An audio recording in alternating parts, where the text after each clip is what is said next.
Hello guys! Ako si Jasper at isang working student na nagpapatuloy sa pag-aaral sa kabila ng kahirapan sa buhay. At ako nga pala ay isang orphan. Tumira ako sa orphanage na 16 years. Wala man ako ang mga totoong magulang. Yung mga sister ang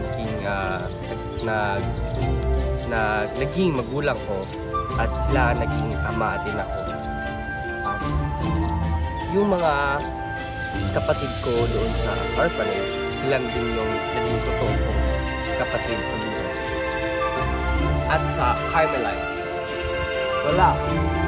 Ito yung chapel na kung saan ako ay nagsisimba noon mula nung bata pa ako hanggang ngayon. Tara, pasok tayo sa chapel kung saan nagsimula ang aking faith mula nung bata pa ako.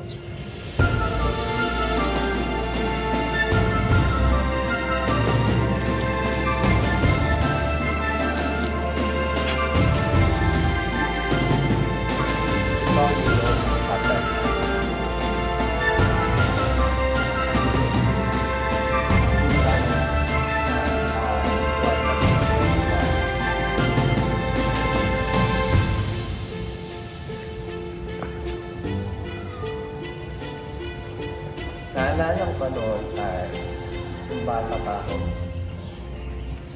Naging sakistan ako. Naging lecturer ako. At nagiging choir din ako. Kulang na lang ang pagiging pare. At bahala na. Sabi nga, if you hear the voice of the Lord, harden not your hearts.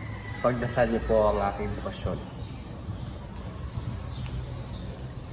Bukasyon man para sa pagiging pari o single blessedness o ama ng pamilya, basta ang vocation ay holiness and happiness in the Lord.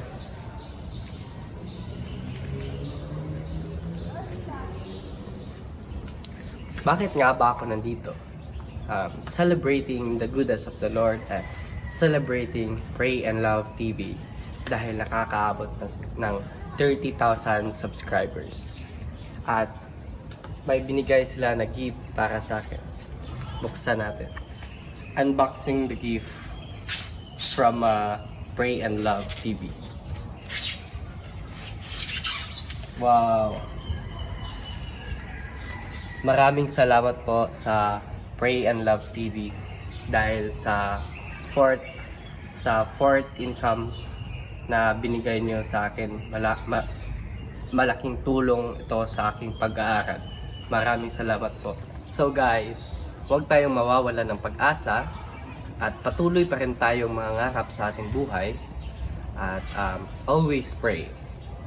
God bless.